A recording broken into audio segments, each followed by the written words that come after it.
Welcome back to Talkin' Baseball. We got suspensions, we got brawls, we got team suspensions for going out and partying in Chicago. Let's do it.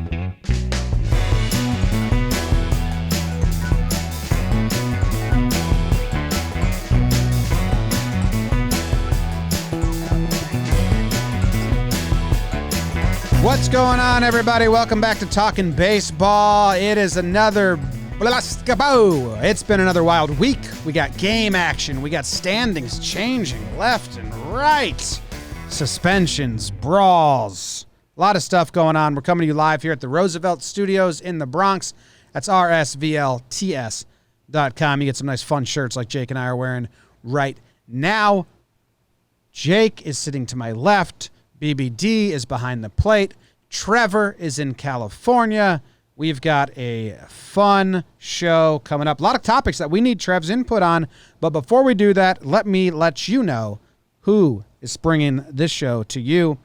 Josh Donlevy, Randy Ackerman, Max Koza, William Luce, Lavaliers, Mike Sosnick, Dylan Strine, Zach Figiel, Nelson Escobar, Tyler Bigler, Billy Farmer, what a name, Alex Shy, Matthew Trupia, McLean Sawden, Brandon Martinez, Christopher DeVay, James Sullivan, Richard Przinski, Saad Subzwari, it's cool. Been in the chat. Derek Falcon, Finhan, Brandon Altman, Garen Werschmidt, Derek Falcon twice.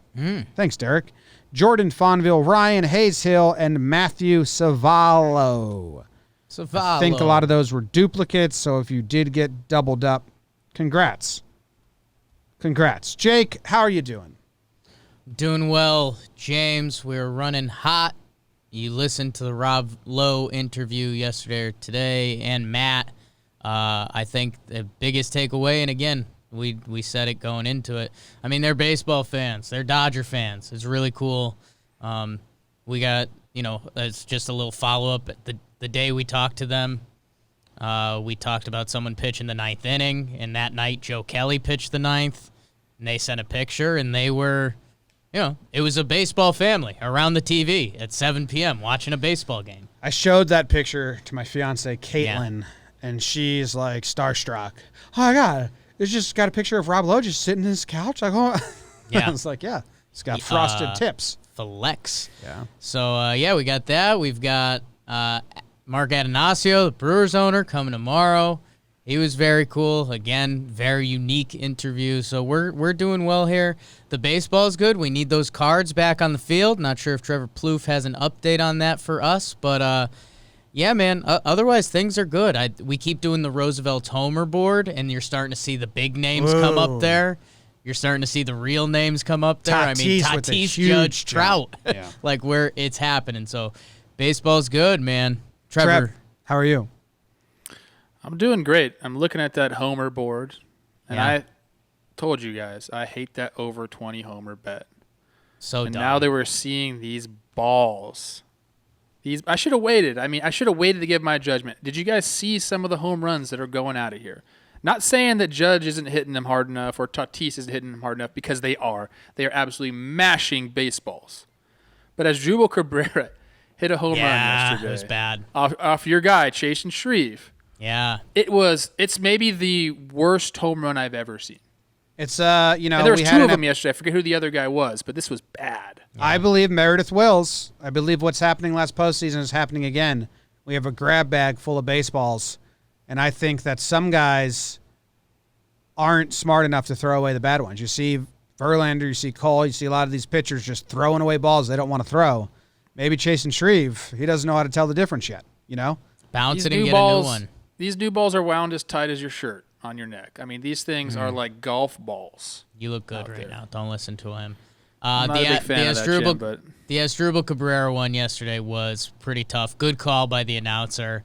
It looks like a broken bat single to left center, and then even it's out worse. of the park. I thought it looked like a broken hat single. Broken hat single. Those are the worst. But my guy Chasen gets screwed again. Give him a chance. No, he's actually been pitching all right. And it kind of went far for a home run. It went far, and there's either two things. Like we got the grab bag and you got some juice balls coming out, or we might have to look into a Nationals thing. Because how are Asdrubal Cabrera and Howie Kendrick just becoming beasts at the twilight of their career? Maybe a little fungo bat going on? I think it's the balls. Shout out Howie Kendrick this week on Sequence. Not him, but I go over an at-bat from his 2019 World Series. Are you familiar with him? Like, you guys played a few matches against each other? So what I said on Sequence was like, look, this guy is like, if you ask big leaguers about Howie Kendrick, they're going to just be like, this guy is a professional hitter. Like, that's what he is. Like, his swing is geared up. He's got like the kind of the Jeter inside-out thing, like always keeping his hands inside the ball. So he's just a pesky at-bat. When you deep dive into the numbers, nothing really stands out.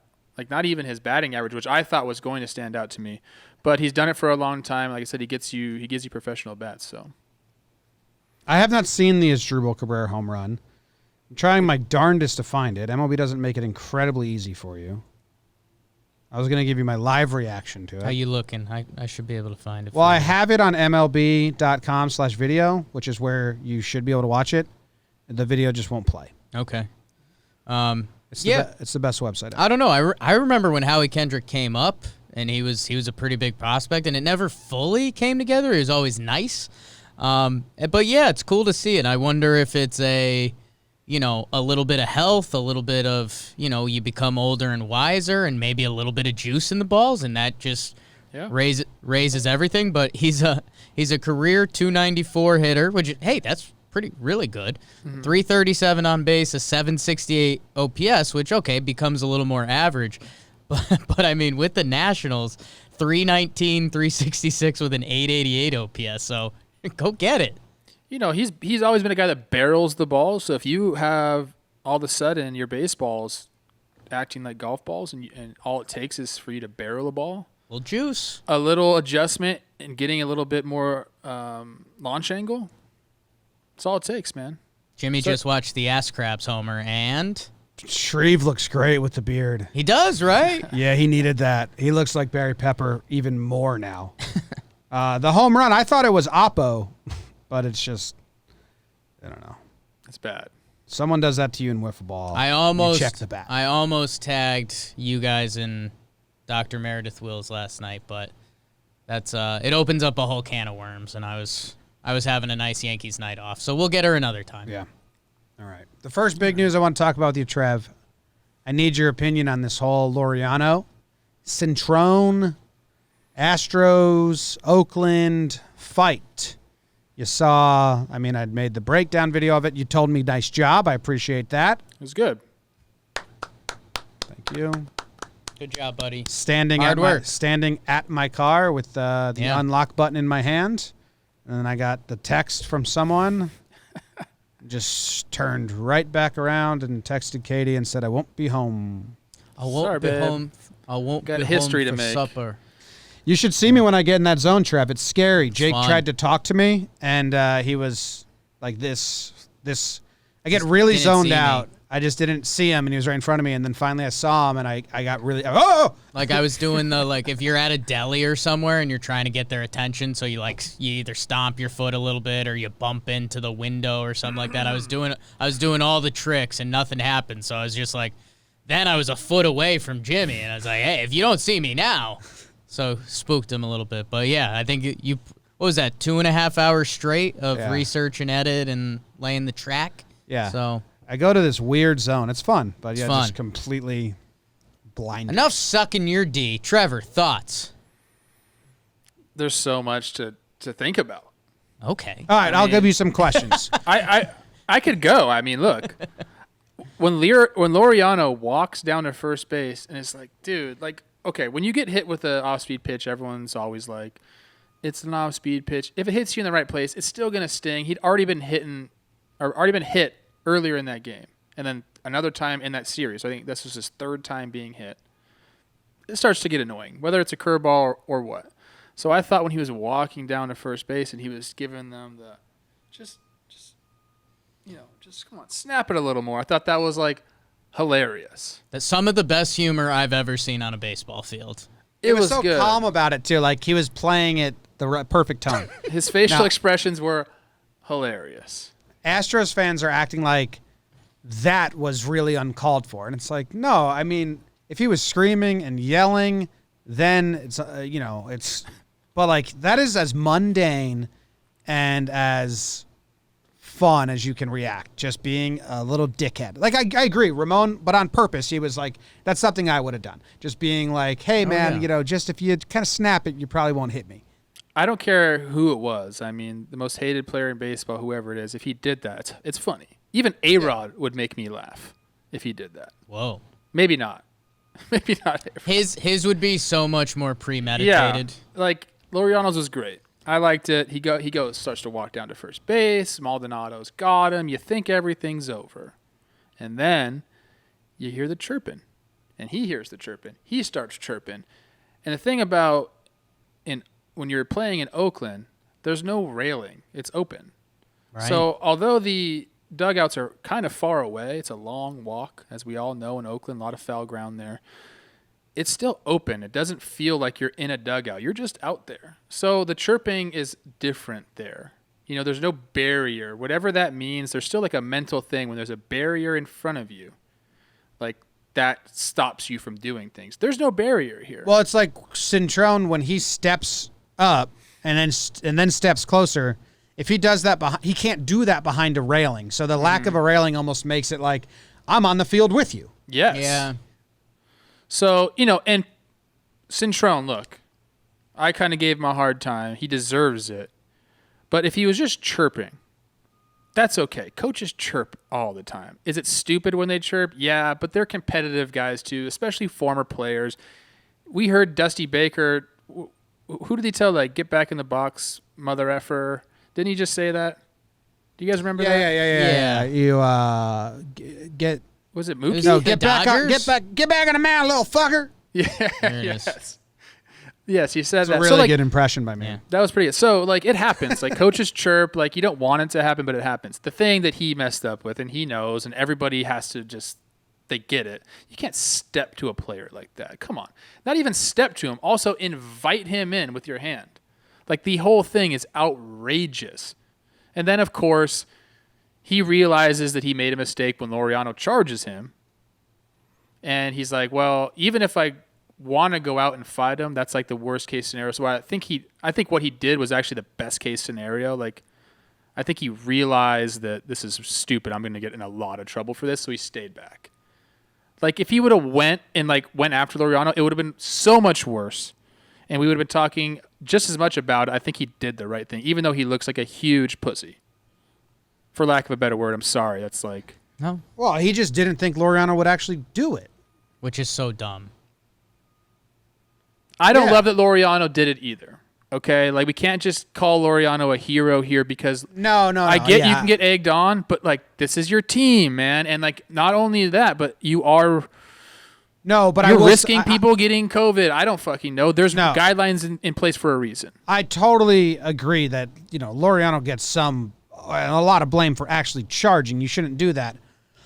But I think the heat of the moment gives Laureano a little extra cushion. Cintron's not in any heat of the damn moment, man. He's a 40-year-old coach. Like, he can sit back and chill, and he would not be thought lesser of. He's supposed to be a peacemaker. So no, it is a little like, and because he got invited in too. I mean, it's like as Did the international symbol. What are you supposed to do to that? You got to go, right? I mean, you just mentioned it. I mean, you get hit by an off-speed pitch. He's been hit twice in this game, and Jimmy just mentioned heat of the moment. And you guys know I love jumping around in different sports. I mean, Myles Garrett tried to kill Steelers quarterback with his helmet this year, and he got suspended. But you go heat of the moment, and like NBA guys, you see guys swinging and stuff. And Ramon Laureano gets hit by 2 pitches. The team that screwed them over, like. I mean, what do you think's going to happen? And we can talk about what you think your guess on suspensions are, but they just better give Cintron a real one because I think he's done for the year. That's just such. I think crap. he's done for the year. I say Laureano's at fault and he needs to have self-control, and he does. But Cintron's egging you on, giving you this. Then apparently he said something about the mom. Right. Can I just talk got on hit. that There's real quick? so many things like you kind of gotta go. I like Laureano. We met him. Sure. Really good guy. I do like Laureano. I don't buy the mom thing. Okay. It's used every time there's a fight. Pedro Martinez dropped it twice when he was mad at Jorge Posada. Like, he was like, well, he said something about my mom. And I think in certain cultures, that's a big no-no. So whenever you can't prove what was actually said, you kind of just said, well, he said it about my mom, and then you get everyone backs you. I think it's an easy out when, I think that players use that a lot, knowing that they'll have some sympathy. I would need to hear it. It's used so. I wish I could. I'm think sure of we'll more be able to examples. find some audio, don't you think? Or did they? No, You said no, they you stopped the can't. ballpark, right? They don't offer the ballpark, and you can't hear. It's too loud. There's a lot of yelling. But if you have that on your radar that he said something about my mom, you'll hear it almost every time there's a fight. There's sayings in every language about the mom, and we kind of talked about this, like SOB, like that's a really, if you break it down, that's a really Those bad are my thing to mom's say. initials. Yeah. Okay. Susan But also in O'Brien. Spanish, there's a saying that you hear guys say all the time. I don't want to say it here, but it's just like a thing. Like when you get mad, they say. I think maybe that's what it was. But it was a combination of everything. Laureano went for him, and then I think he realized it was done when he saw 6 guys standing in front of him. He saw his buddy Dustin Garneau there. Dustin Garneau tackled him, which was great. Nice form tackle. Go for the midsection. That's where you aim for. And he did, got him down to the ground. Afterwards, they both said, look, that was the best thing for it. Yeah. I think everyone realizes that. But just a bad look all the way around. Laureano is one of the A's best players, and he's gonna miss significant time. I'd be so surprised if it's less than 8 games that Joe Kelly got. I'm thinking it's gonna be more. Oh, okay. So what do you think it's going to be? I don't know if you heard Jake and I's guesses. I haven't yet. I think it may be high. Like, I think they might want to set a huge precedent. I think it could be like 15 plus. I wouldn't put my money down on that. I'm just saying I wouldn't be shocked. But the outrage, like, they'd have to do something crazy to Cintron then. If that's the case, they're going to give Laureano 15 games, then Cintron's out for the year. Dude, the Astros should fire him. And they won't, because they're a terribly run organization and they embrace this more than anything. But and also, if the Astros fired him, it'd be the same shit with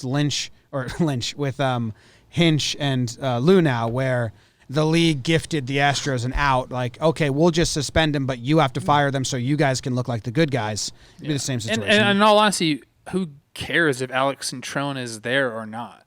Like, it doesn't affect their team at all. It doesn't affect the sport of It affects baseball. the A's a ton. Like, I don't think MLB should suspend him for the season or anything, but I do think if the Astros wanted to change their perception, right, they would be like, you know what, that guy's out of here. We don't want that in our organization. We don't want that in our look, organization. that's the thing. Like, okay, they do. What's if they don't do that? What's to stop another team from being like, hey, coach, take one for the team right here, go egg that guy on, get him suspended for the playoffs. We'll pay your fine, whatever. Like, that's a dangerous game you play right there. Yeah, and that's the biggest thing. And I mean, we haven't said the word that unfortunately I think is going to give a lot of credence to Jimmy's thought process is COVID. I mean, I said that right. It's not due to Houston, Oakland, and Oakland being screwed the past 3 years by, a cheating ball club. It's not Laureano getting hit by a pitch. It's supposed to be that these teams are not supposed to brawl this year. Yeah. I mean, Kelly was supposed to be the example for not brawling with the Astros. This is supposed to be the anti-COVID. So I unfortunately do think it could be big. I think if you're Manfred, and if I'm Laureano in the A's, I am screaming about Cintron. You're right, Trev. Yeah. Like, whatever he gets better be significantly higher than Ramon Laureano. I'm thinking Laureano gets 8 games. He gets baited into the dugout in the heat of battle after being hit by 2 pitches. I mean, that's terrible. And I do think, and again, I get a little optimistic sometimes, and maybe I have the blinders on. I could see it coming in at 15, maybe 15 max. I'm hoping if that's the case, it's maybe 15 negotiated down to 12. I'm hoping it's lesser because the other thing that was important about the Joe Kelly thing, yes, they were trying to send a message, but also he is a reliever. Like 8 games, I know you can do the multiply by 2.7, blah, blah, blah. Laureano plays every day. That's what I Joe mean. Joe Kelly in 8 games is probably going to throw 3 innings pitched. Yeah. Like, at the end of the day, that suspension ends up being fine. Laureano bats second for that team. He's got a 400-plus on base. He's one of the best defensive center fielders in the game. I hope baseball has their heads wrapped around it pretty well. But like Jimmy's saying, I mean, you do want to set the example, and it's COVID. They don't want another brawl to happen all season. Yeah. Like, they don't want that at all. Even though baseball's been, like, the most talked about sport, and you have NBA and NHL back, and it's actually been really watched good. one NBA game. And by the way, how about you make the example of Cintron? That's what I'm saying. I think they do that. But Laureano will be part of that. Oh, if they do that, absolutely. yeah. But I think 8 games, because they like to set the precedent and stick to it. You can't just keep moving the precedent. That's not how things work. So you set the precedent at 8. Laureano comes a week later, and you're going to give him 15 for a position player? That seems excessive to me, especially with how it all went down. But the one thing that I do love about this, as we were kind of finding out about Alex Cintron and all this shit, your guy, Phil Nevin, told Alex Bregman, if you guys remember this was last year, he told Alex Bregman, go tell your coach I'm going to kick his fucking ass. And it was Alex Cintron because apparently Alex Cintron flipped Phil Nevin off. Oh, so this is like a hilarious thing. Like, Cintron, chill out, bro. Like, you had your day. Like, you played in the big leagues. Now just like take your guys in the cage. Dude, I hate to say it. That's their culture. Yeah. There was a quote about Cintron from someone up that said he was the driving force of the Astros culture. Someone like from the Astros organization said that about him. So, Trevor, I a couple things. I love the point you made about the field being Oakland and without the bars, because normally you just have the coach with his arms hanging up, talking smack, popping off, and that could neutralize the whole situation. Yes. Because Laureano probably says a couple choice words back, you keep the ball game moving. So I thought that's pretty interesting. The other thing, I had someone, Wake and Jake, if you like sports, go check it out.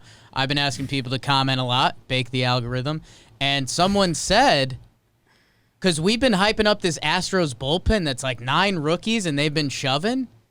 Guess what? And we talked about this with Talkin' Yanks. One of the oldest baseball like idioms is like, hey, if you're a kid coming up, you just better be able to throw strikes. Hey, all these rookies are pretty talented, but can they get the ball over the plate? And by the way, if they can't, you've got the one team in baseball that you're not supposed to retaliate against. The whole thing is so screwed up. And it ties back into the Astros culture, which if you're an Astros fan and you're still listening to us, we appreciate you so much. There's probably not a ton of you. But the culture thing is so messed up because, remember, spring training, we're going to get these big apologies. Here it comes. Marwin Gonzalez gives a heartfelt one for the Twins. Somebody else, was it Altuve kind of did. And then we go to the Astros, and they had to apologize for their non-apologies to start off. Like, this team still thinks they did nothing wrong. Reddick, after the game, comes out with a quote that's like, I hope the target's not any bigger on our back now. What? Yeah. Like, these guys they were living in a bad culture. That bad culture did not get punished significantly enough. I tweeted that, and someone's like, oh, they didn't get punished, bro? GM, manager, and draft picks? The players don't give a damn about any of that. And Chris Bassett came out and said something like, look, we feel like there's a double standard here. Like, when you face the Astros, you feel like you can't do anything. You can't play the game for fear of getting in trouble, which is crazy because they didn't get into any trouble. They're the bad guys. It's insane. The quote was from Lunau, GM, in 2017. Tom Koch-Wesser, Director of Advanced Information, sent an email to Jeff Lunau that said Cora, Beltran, and Cintron were crucial and driving the culture with Bregman and Vigio. I don't know who that is.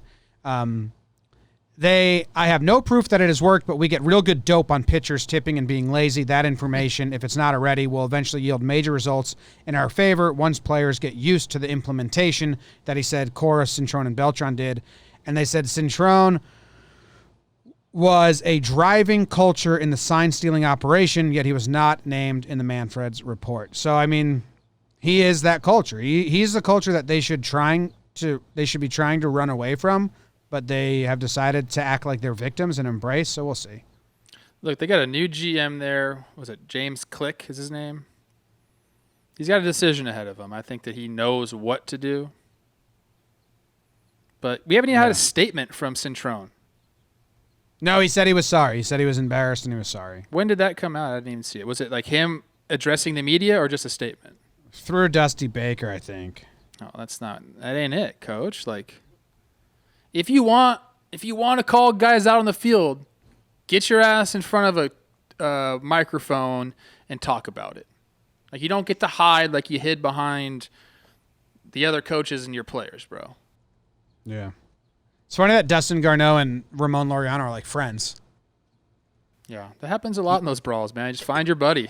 The Garneau quote was really good. I forget what it was, but he's like, "Yeah, I saw Ramon coming in, and my only thought was like neutralize this, so I did." Yeah. So I grabbed him, took him to the ground, and it really was the best case scenario for it. I saw a local sports writer in LA said like, just like back in the day, he played football at some high school in Los Angeles somewhere, and this guy was like, we seen him do it he was a quarterback and the safety or something like that.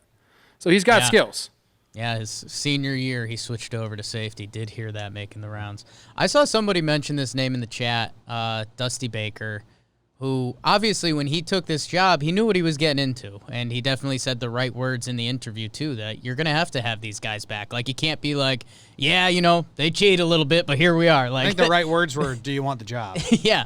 Well, and that's what I was going to ask you guys, because I forget, I think I was watching either the rest of that game or another game, and they were talking about Dusty Baker's resume, and he's got all these wins, like so much managerial success. He doesn't have the World Series. There's kind of a debate if he's a Hall of Famer or not.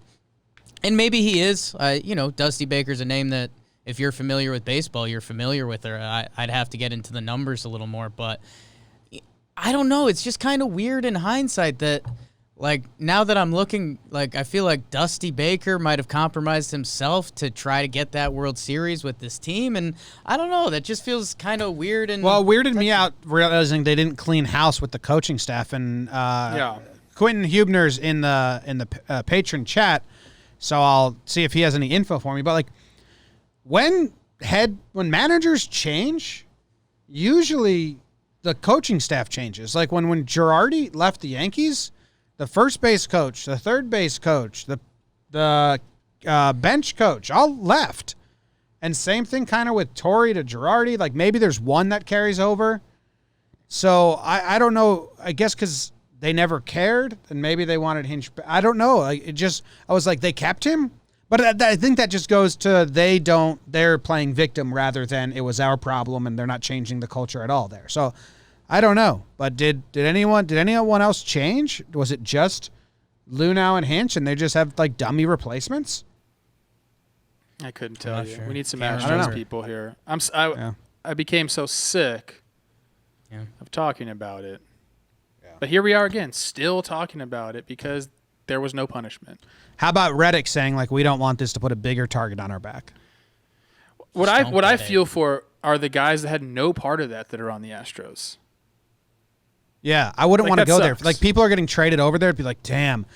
Quentin says that everyone stayed except for Hinch, Espada, because he wanted to go be a head coach other places. Pettis, the third base coach, and everyone else stayed. Espada, Pettis, and Cintron all stayed. So they all stayed.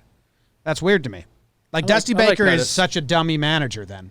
A little bit. Like, how could you have any say or change anything when the players, the scouts, the bench coach, everyone else is from the old regime? Like, Dusty's going to come in and change anything? There's no way. So feels like just very much a dummy position. So I don't know why Dusty took it. Trev, we've definitely done this a couple times, but the chat was just asking, what's your biggest brawl? Like, I say baseball brawl, and where does your head jump to? I think you said you had bigger minor league ones than major league. Did I dream that? No, minor leagues for sure. Had one in Burlington, West Virginia. A couple guys went to the hospital. Actually, both of my big brawls. Okay, Trev. Yeah, and I'm serious. Yeah. The second one was actually against the Yankees team. We were in New Britain. Yeah. And who was their team there? Their AA team.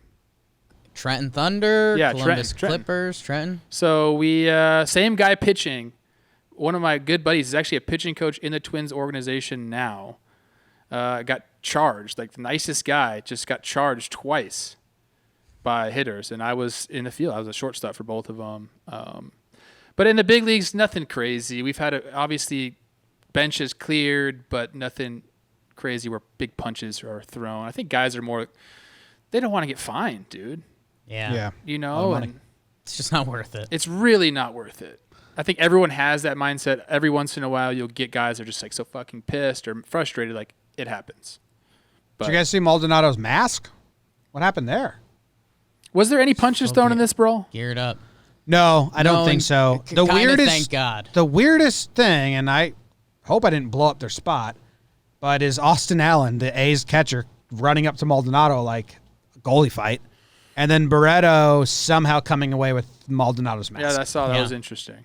Weird. I don't know how that happened. I mean, look, if you're a catcher, keep the gear on for sure, Why not? as long as you Didn't can. Dozier or someone we interviewed said there was a fight and they took someone's gloves or something and they threw them into the stands? Who was that? I forget. That was on here. That's good. That's That a was good funny. brawl. Yeah. Did you hear the Houston announcers, That was good. Trev? Can I play it for Trev and get his read on it? It's like 1 minute.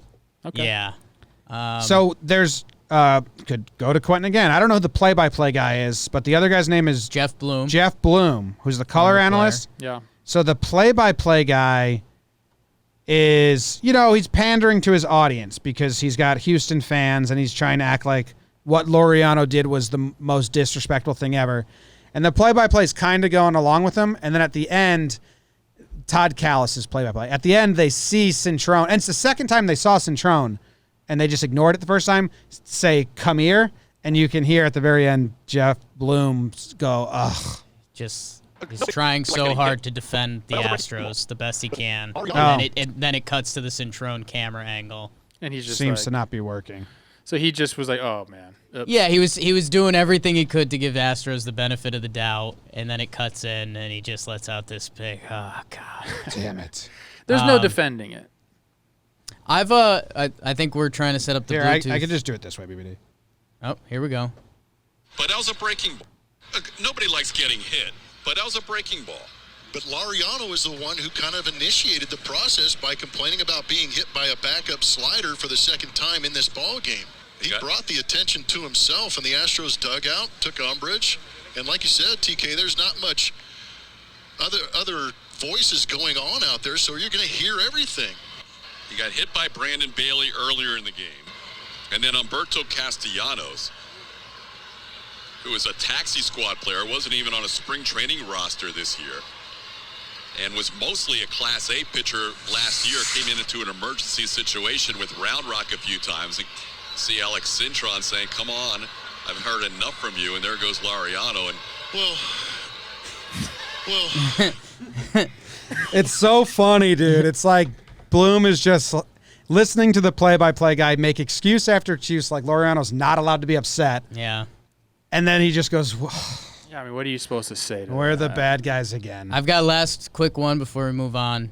Do you guys think even 1% that Ramon Laureano's on first base, he's thinking about it, he's got a lot of thoughts running through his mind, runs hot guy. Do you think there's any part of him that's like, you know what? That whole Joe Kelly Astros thing kind of worked out good for Joe Kelly's brand. No. I don't know. I'm just saying. He's rep by Easton. He's a stud. I'm just saying. That guy's trying to get paid. He don't care about just- social media clicks. He's like, let me Hey. continue mashing the baseball. Double those social Tell media Billy clicks Bean to and get off his wallet and give me some money. Get Which paid. Did probably we Probably drop won't the happen. free Ramon shirts because they're so good? But people complained we didn't put the tilde in his name, so we might have to change that. Yeah, Okay. let's go. Come on, guys. It's 2020. Come on. I always copy and paste from Google because I don't want to miss the tildes. Someone, I think Laureano has both. Like in this tweet, look, Cintron. I got it. Nailed it. I don't want to miss those. Nailed it. All right, let's move on. We're going to talk about the Indian situation. Before we do, We're going to talk about the Cardinals, Stroman, playoff bubble. But my first, God. I got to talk to you about Draftkings. The hits literally keep on coming from one MMA event to the next. They grow in excitement and anticipation. And UFC 252 is no different with two of the sport's most respected fighters stepping into the octagon this weekend. There is no better place to get in all the action than with Draftkings Sportsbook, America's top-rated sportsbook app. For this weekend's fight, Draftkings is offering all new users the opportunity to bet $1 to win $250. Those are some great odds. To celebrate this weekend's huge event, DraftKings Sportsbook is offering new users the opportunity to bet $1 and win $252 when placing one bet on the big fight.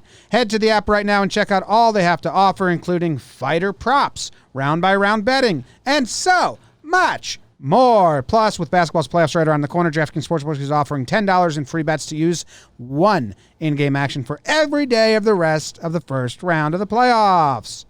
It's safe, it's secure, it's reliable. Jake uses it all the time. He wins so much money. Jake walks into the office every day with just, check out all the money I made. Lots of cash. Check out all the money I made. Who needs money? Who needs money, office? Just, yeah, got this. Download the top-rated DraftKings Sportsbook app now and use code Jomboy when you sign up. For a limited time, all new users can bet $1 to win $252 on this weekend's main event. Who you got winning, Jake?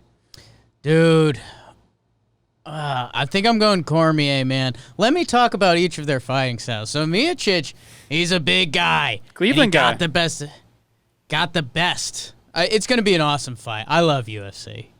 Watch UFC this weekend as a flip channel to baseball. Okay. Quentin Hubner in the chat said you should shock the world and make Astro shirts. Give us some ideas. I'd love to do that. Be really funny to make a pro Astro shirt in the middle of all this. Come on, we're nice. For a limited time, all new users can bet $1 to win $252. I already said that. That's right. DraftKings Sportsbook is going all out for new users by offering them the chance to win $252 when placing a bet of $1 on this weekend's big fight by using code JOMBOY. That's JOMBOY. Only at DraftKings Sportsbook. Must be 21 or older. New Jersey only. Other teams and conditions and restrictions apply. See DraftKings.com/sportsbook for details. Gambling problem? Call 1-800-GAMBLER. All right. Oh, thanks, Teddy, for finishing off that ad read for us. Yeah, that was Trev's son, Teddy, at the end there, doing a really good job. Residuals. Pay that man. Love that money. Trev. We got a crazy situation for anyone that doesn't know. The Indians self-suspended Plesac, one of their star pitchers who's been doing really well for them because he was out partying in Chicago after shoving 7 innings pitched, 1 run. They had a team meeting. They said, we can't do that. We have to hold everyone accountable. I believe Clevinger had some quotes about it's just a trust thing and we need to trust everyone, all that.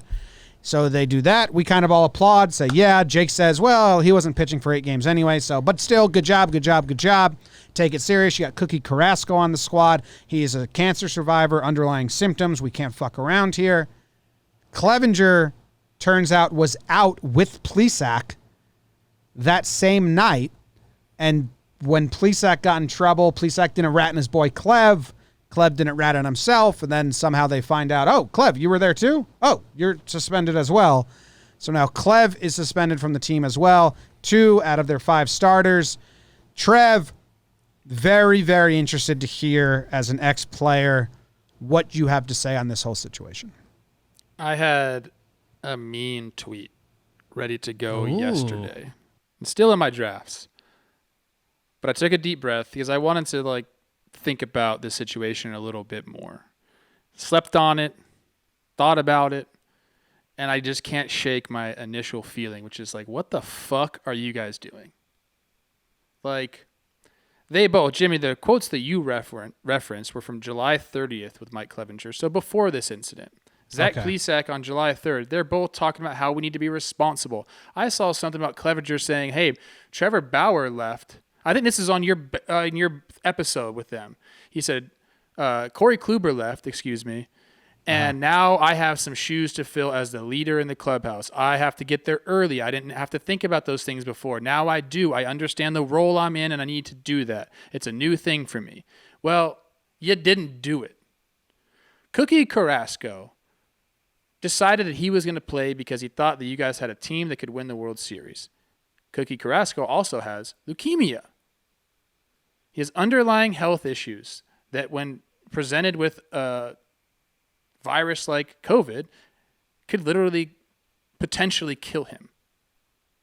Okay, but he's trusting his teammates and saying, I hope you guys don't do anything because you're going to put me and other people in jeopardy. I defended Plesac a little bit when I thought it was just him. I said, this guy's a young guy in Chicago. Like any other year, that's a dream scenario. You go out, you have a great time, can't do it this year. It's a slip up. Then to hear that Clev was there with him, went to a team meeting, flew home with the team, and then got caught. Still didn't come forward, got caught. There's no other reaction to have other than like I said, what the fuck are you guys doing? It's so disappointing. This team has so much potential. We've been talking about how good they've been. Clevinger's stepping up into that role. Yeah, you got Bieber there, but Clevinger's been there longer. I would say he's the guy that guys go to there. He should be. But how can you do it anymore? How can you, with a mistake like that, people are allowed to make mistakes, but this is bad, dude. This is just pure selfishness. There's no other way to put it. And now, what does Cookie say to these guys? What does Tito say to these guys? Yeah. Depends Tito don't like this shit. Depends on how those, relationships already are, and, it almost cuts into friendship and how you believe a person, and, do you believe it is an honest mistake? And that's where what's the honest mistake? Well, okay, so it's not an honest mistake. It's not an honest mistake. I take that back. But it's a selfish fuck up. What this story went from was a dumb young guy, pitches good. He says, I'm going to see my buddies, grab a beer or two. Probably won't be a big deal, right? And then he comes back. The team unifies. They say, you're not welcome here, man. Like, we are not doing this year. And, yeah, I do think it would have been interesting if they had, like, a 8 games in 7 days type situation coming up to see if they still would have kicked him off the team. They do have a double off days this week, so I think if there was a time to send this message, it worked out conveniently. But it went from young, dumb guy, unified team, like, Zach, if you give a good apology, we kind of get it, man. Like, but you have to think of the bigger picture. Let's move on. Let's be unified, too. Clev, who's supposed to be the team leader, the team leader on this team, like you said, he was stepping in from Kluber. That was the whole clip that came out with the Jomboy on Bauer Bites show, that, he was late for weigh-in or whatever, and then he read the wrong time, and then he realized, like, holy smokes, like, Kluber has been that guy. He's been the role model. I want to be that guy. I need to be that guy. And then to have this come out a couple days later with Carrasco, you're talking about 3 of 5 guys on the starting pitching staff. You got Clev and you got Plesac with Carrasco. Those 5 guys are supposed to be a united crew. They're the guys you see in the stands, and they're talking pitch grips, and they're talking golf, and they're talking everything. And for the Indians, who their pitching's been so good and they've gotten off to this great start, hey, again, you hope everyone's sorry and there's genuine apologies. And he didn't just do one thing. That's kind of like what pisses me off, and that's what, like, I keep trying to cool down a little bit about the situation, but as I think about it more and more, it's like, okay, you fucked up and went out. There's your first fuck up. Then you let your boy take the rap for it. Drive home in a rental car from Chicago to Cleveland. Didn't say anything. Have a team meeting about it. Didn't say anything. Fly home with your team. Close quarters. Fly home with your team. Like, you fucked up a bunch, bro. Like, that's telling about somebody. Like, it's not that you're just trying not to get in trouble. You're actively putting people at risk. Every step of the way. I agree with everything you guys are saying. I want to say this. If you think there's a guy in your favorite team that hasn't gone out after a game, there has. The Indians are just being more responsible than 29 other teams right now. And I bet this sets a precedent around the league. Like, other teams are probably going to... I bet you, I guarantee other guys have gone out and they're just 100%. Not getting in trouble. 100%. But not every team has a guy in their pitching starting rotation that has to keep. Exactly. And I think, we're talking about precedent with the suspension from the league on Laureano. I think maybe the Indians are trying to set a precedent around the league. Like, everyone take this more damn seriously because there will be consequences if you go out. The Marlins, you fucked up the Phillies' whole thing. The Cardinals, someone fucked up your whole thing, whether it's accidental or not. Like, I think. Should we read the quotes? Because they're kind of telling in this whole thing. What quotes? If you have though. quotes, read them. All right, Zach Plesac on July 3rd. Quote, there are common sense situations where you see things are packed or going out to the bars and drinking, doing stuff like that isn't stuff that's really important to us right now and shouldn't be important to us right now. We're given this privilege to play to be able to come back and play and given the short window to even play, blah, blah, blah. You said it. You do as I say, not as I do. Breaking news. Oh. Cintron suspension. 20 games. Largest 20 ever games. against an MLB coach. Should be more. I'm satisfied. Largest ever. At least they made it the harshest a coach has ever been suspended. Adds up in the times. But I do think if the Astros wanted to take things into their own hands, they should, but they won't. I need to see it juxtaposed to Laureano's. If it's you might be getting the same. If it's 20-10, I think I'm okay with it. If it's 20-15, I'm not. Anyway, go back to the quote. Sorry, Trev. That was... No, it's okay. I'm not... I think it should be way more than that, but interesting it came back so fast. Yeah. This is the one that's kind of like, man, this one's going to get thrown back in his face a lot. Mike Clevinger, July 30th, not too long ago. This is from The Athletic. Quote, having that trust in your teammates is a big thing. It's a big thing on the field. If you feel your teammate doesn't trust you off the field, how are you going to feel like he trusts you when you get between the lines? Well, I guess we're going to have to find out, Mike. Yeah. I would like to know, has there been any information confirmed or not about where they went, what they did? Was it a nightclub? Was it a buddy's house? I heard that there are security guards there. And the reason that Clev didn't get in trouble right away was that he just didn't come home. So they didn't see him entering the building again. That's what I heard. I don't know if that's been confirmed or not. Jimmy, you kind of, JJR today, you were in the chat and you kind of started a theory. Do you want to talk about that on here? Well, it's pretty easy to get some watercolor tattoos and a wig and just fake be Clevinger at a nightclub in a opposing city. White Sox live in Chicago. I'm just saying. Just saying. I don't know. I mean, was it really Clevinger? Or, do we need a tattoo matchup or some pictures? I don't put this against the White Sox. Putting Clev would be on his Twitter typing in those ridiculous fonts, being like, "This isn't me," and he'll add some inspirational quote behind it. He already did that. is giving me a face of panic. Did he say something on Twitter? Yeah, he tweeted a picture of him and Plesac. No. When I hit the passing button, I have news. Okay. Moving forward, Laureano 5 games. Laureano 5 games? There you go. That's what I'm talking about. Let's go, baseball. They blame Cintron. That's perfect. Because they should have. Baseball did good. Let's go. I am shocked, but happy about it. Bobby Manfred. That is coming from Nightingale, to be fair. Yeah, coming from Nightingale. So here, oops, it was 50. So wait, Sunshine has not tweeted anything since. No, someone must have retweeted an old picture of him and Plesac I with think one of those so. quotes. I just typed Bobby into Twitter like that was going to bring in Nightingale. And then, my other fake theory, piggybacking off Jomboy's, is what if, Plesac maybe had a nice night out. Maybe he brings back, basketball player, volleyball player, long hair, wearing the shoes, gets confused for Clevinger. I don't know. I've got theories. Oh, man. I like that you didn't know where that was heading for a I second. didn't know where that was going. I'm tweeting, did not expect it to be so low, but glad it is. Cintron, the bad guy, confirmed. MLB confirmed. I'm happy because,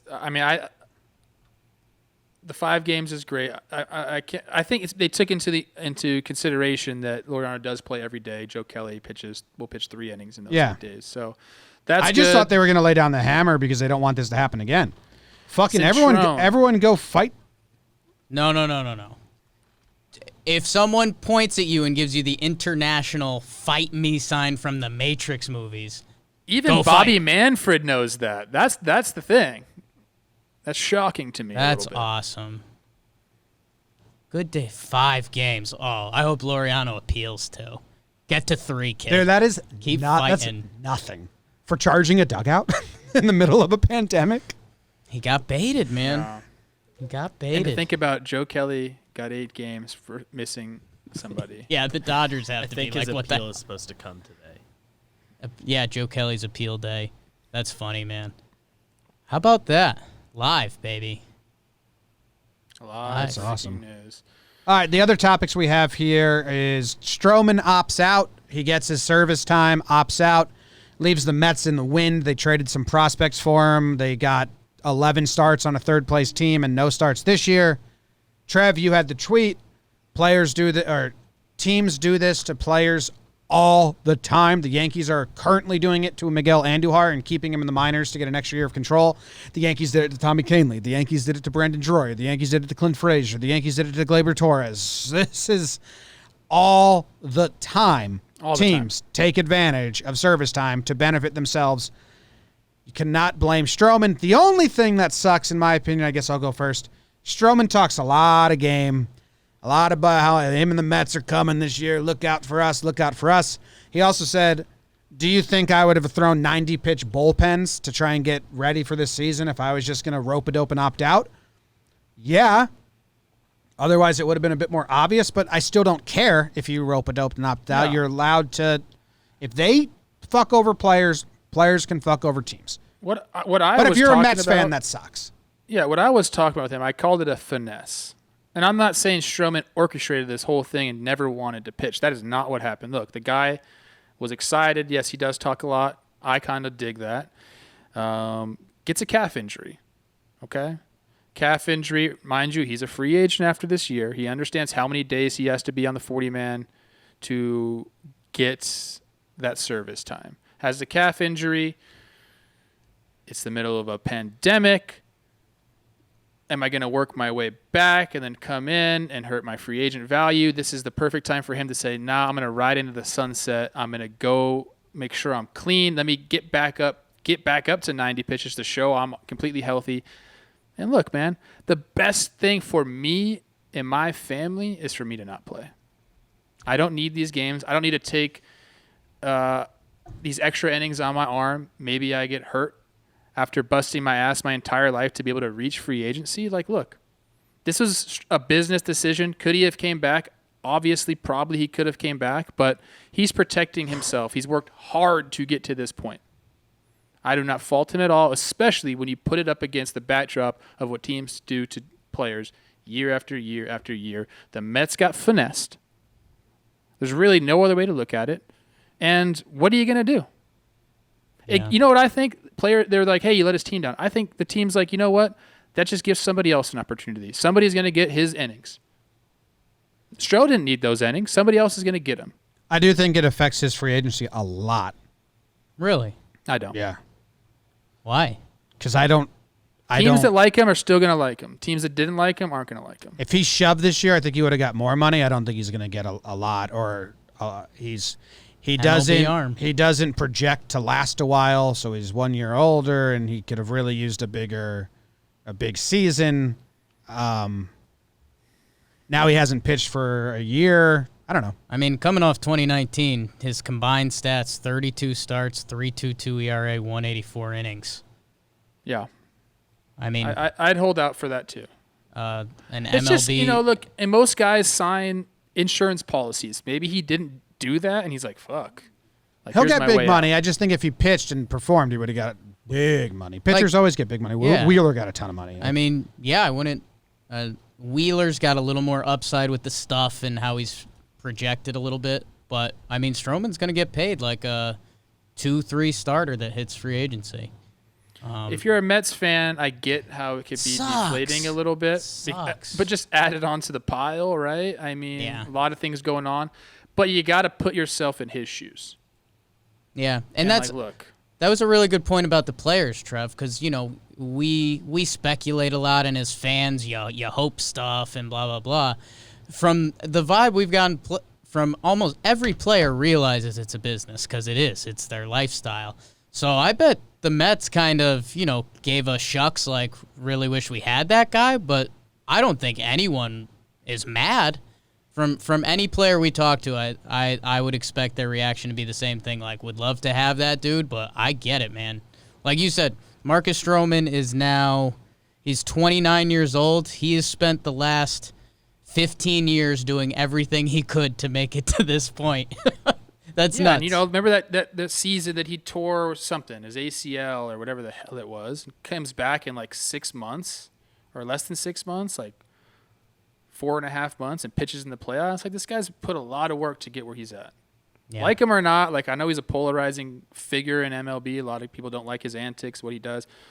Will he be attached to a draft pick? Like, I think they have to offer him a qualifying offer. I believe he will.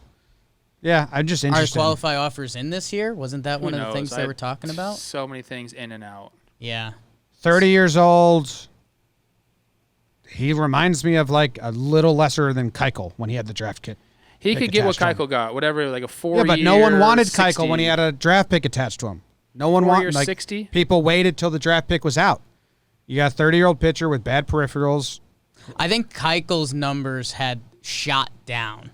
Like, But Stroman's still. stuff has stayed the same. Yeah. I don't know. He's also We'll see. super marketable. Teams like that. That makes sense for a lot of teams, especially in a year where they got to do a lot of things to get eyeballs in the game. Yeah. So, Like, Keuchel went from 2015 Cy Young winner, almost a strikeout per inning, to when he hit free agency, he was striking out. He led the league in hits allowed. Like, he was on a tough trajectory. Stroman's kind of been on the same thing, so we'll see. If you're a Mets fan, absolutely sucks. Says Metsy as a Getsy. is it comfortable now? Are you comfortable in, like, the pile of filth? What do you mean? You know what I mean? Like, is it just like, are you comfortable, like, with all the things going on? Like, oh yeah, it's just one more thing going on that feels right. It feels at home for us. It's like you almost don't want anything good to happen if you're a Mets fan, because that'll feel really weird. So the only thing that's relatable is being a Knicks fan, and you just kind of expect failure, and you expect this. I think if you're a Mets fan, you're just at the point every year where you've hyped yourself up for the season, and then Syndergaard goes down, and now Stroman's opting out, and today's the day you look in the mirror and it's like, I got tricked again. And the Mets will probably do the other thing that they do to bait in those fans. Wouldn't be shocked to see them get hot late in the season, push for one of those final playoff spots. If we get in with DeGrom, do you think we could pitch him 2 out of 3 games? Like, I don't know. I think that's what we're headed to. I'm still. Bullpen had a good week. Cintron. The Astros should suspend him for the rest of the year. If the Astros want to shed their culture and their identity as the hated, bad culture, it's like, we're at, like, 20 games in. They just gave him 20-something more games. Just suspend him for the rest of the year for the Astros. They won't do it because they are embracing this identity for some weird reason. Seems like such an easy move if I'm the Astros to be like, you know what? That was a terrible look for us. We agree with MLB. We'll extend this for another 20 games. But I think... And Jose Altuve is horrible right now, so Alex Cintron, you're not doing your job. And how perfect is it that, like, we continue to get so many layup jokes with the Astros that it's the hitting coach, so people can still say, oh, the hitting coach is still a bag of trash or still trash. It's just, everything is just too easy. Had the easiest job in baseball the past couple years because they had a trash can telling the pitches. I don't want to, like, go too far into this, but Altuve was one of the guys that I remember us saying, like, didn't use a lot of bangs. His numbers were very low. He's taking a beating right now because he's not performing that well. Did he have a buzzer? We don't know. I'm not. Yeah, we don't know a lot of it. I will say this, man. Talented little body second baseman. I was kind of on this take before. Like, look at Pedroia's numbers after age 30. I'm not saying it's going to happen to Altuve. He's had some injuries. He's a little guy. It's an intense sport. Like, I think the second half of Altuve's career, or the past 30, ain't gonna look like the pre-30. So I think that was coming anyways. And I think people are gonna be able to link it to the scandal, which is even worse for him. And dude, I mean, the way he's reacting, he's always been an intense player, but I think he knows like the world hates him now, and he was this was the loved little lovable. guy. He was the guy that beat out Judge for the MVP, like, and he's just not He anymore. seemed pretty shook in his interviews afterwards when he had to Yeah. come to grips with that. So it's And I I'll can't keep going even back to imagine. this point. The Astros paid these guys, even Yeah. though they knew they were cheating, which is, to me, like, what? Trade Springer at the deadline. Jim, the other thing about suspending Cintron, they'll never do it because that would literally be the first time this organization would show that like they don't believe in their style, like they don't believe in what they've been about. You know. yeah, they have embraced it the whole way. I mean, crazy. Anyway, how deep are we into this episode? An hour? 1 hour. The rest of these topics I don't have much What do we got? on. Quick hitters. Cincy put a proposal to get fans in the stands. Cincinnati approved it. I think, individual states are not acting in the players' best interest No. or the people's best interest. So we'll see what MLB says. I would hope they just shoot that down and say, nah, we're getting put through the ringer already. We don't need any more obstacles. Imagine if MLB approves this, then every other state's going to try and improve it that doesn't care about their citizens. And then imagine if some fans all get it, and then you have to worry about that. Yeah. If I'm MLB, I shoot this down immediately, which moves us next to the bubble. Everyone's saying we need a bubble for the playoffs. I do think we need a bubble. We said this a couple weeks ago. Start putting that plan in place. So if either of you have some quick thoughts on the Cincy proposal and the bubble, I just gave mine. Trev, you got anything? I need to. Am I muted? Yeah, I can't hear you. Oh, shit. Jake, you got anything? How about that? How we're in. Sorry. Oh, there you go. There you are. Go, Trev. I think it's smart. I think I don't know how they implement it. They better start planning, like you said. But you can't have teams missing whatever the Cardinals have missed. How many is it now? 10, 12 days? It's a few. If that happens in the playoffs, what do? The team forfeits those games. That's the only Yeah. way around it. So they got to figure that out. Yeah, I'm starting to feel really bad for the Cardinals. They played 5 games. They're Flaherty's losing his mind. I don't blame them. They might just Losing be like, his mind. Dude, at some point they may say, hey, sorry, you guys aren't in contention. How the But hell I think they need it. No, they'll try to do more doubleheaders and stuff, and I mean that wears on a team just as much. So that might be tough to watch. Where's the bubble, Jake? Give me your bubble prediction. Ooh, where's the ball? Bring him to Houston, babe. You think Houston Why and not? Texas? Let's those keep two- multiplying it. Let's see. You've got the new ballpark in Dallas. Could see that. Kind of like I a think Dallas that's, bubble. how far are those apart from each other, Houston and Dallas? They're it's about a 3.5-hour drive. I went down to Texas A&M Alabama game a few years back. Alabama That could work. Roll damn Tide. I think you could do that. I think the California, but I feel like there's obstacles there. Arizona, how about that? You need 2. You know what I like about the Yeah. bubble 2 plan the stadiums. most? I just thought of, you know what I like about the bubble plan the most? Deck them out with cameras and TV crews and don't have to spread your resources or do light crews because we have less cameras for these games. And I I don't. might be going. What's that? I think I'm in on the bubble. I don't think you can go. Media. Yeah. Well, if we can go, that's cool. But for breakdown purposes, give me more cameras and replays Yeah. and angles. If it has to be, if that's the sword I have to fall on, if that's my moment, Jakey in the bubble, like I think feels like one of those life things. Unless we We'll have see. to sit in a press box. I don't want to go and sit in a press box.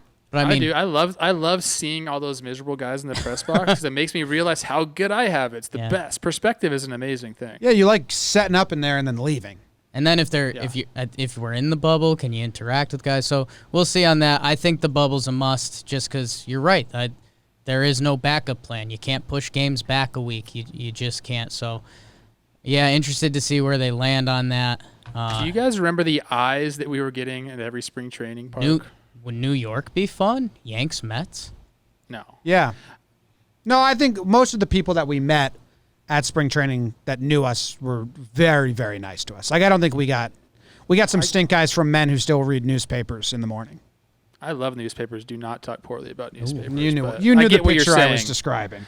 Hey, but I think Texas is the only place this works. Because you got the domes, or the roofs at least. There's two stadiums there, 3 hours apart. Trevor, think you it ever seen works. that October baseball in New York City? Too cold. The man. big lights? Oh, that's It's what cool. it's all about. Yeah, I dig it. I dig it. That is funny. Like, 45 degrees. I dig it, but you just don't want to. You don't want if you're not going to risk. If you're trying to mitigate risk, you have the roofs make sense. that's so different. How we And- see the seasons. Like Yeah. Trev, like when I think of playoff baseball, I think of a hoodie and a jersey over the hoodie, and that's the crowd. And if we did like every game in like the South, and it was just Dodger vibes, but that's just me, and that's Yeah. just probably Northeast fans because you probably don't think that at all, Trev. It's just weird where our brains go. When I think of the world- Playoff baseball's cold. Yeah, when I think of the World Series, I think of camping in the cold. I'm always cold watching the World Series. Growing up, every year I was camping, and we'd watch it like on like one of those like bunny ear like things. Do you know what I'm talking about? Yeah. And I let my Whatever. final thing on the bubble. Kind of doesn't matter where it is if you're someone that thinks you have a big bubble take. NBA bubble's been in Florida, which has been one of the worst places, but it's a bubble. That's the whole point. So I think they got to. You can't Hey. build up your whole season. The whole reason we fought through the COVID scares from 2 weeks ago, the whole reason we're going to give the Cardinals more games, the whole reason we're doing all this is for the playoffs, babe. And I think they're gonna secure that. There's a however really they have nice to. 4 seasons outside of Dallas. Big spread. I think that could work for the bubble. I'm thinking Texas has got to be the play. So you think you do like Central location. AL or NL in Dallas, AL in Dallas, NL in Houston, and then have the champs meet up? Yeah, Yeah, I think that makes the most sense. But we'll see. we'll see. Yep. Quick All right. Cardinals news. Flaherty says he thinks they should be back Friday. That's all I got on that. Sources. Just tweeted out a tweet that everyone from Houston that follows me that I have muted will get very upset about. Basically what I said. If Houston cared about their rep and culture, they would suspend Cintron themselves the rest of the season and say that's not what we're about, that's not who we are, but that's who they are and that's what they're about. So they won't. It's true. I believe it, so I'll tweet it. Oh, man. All right, we're out. That sounds awful, so I'll stop it. See you guys. Thank you very much for tuning in.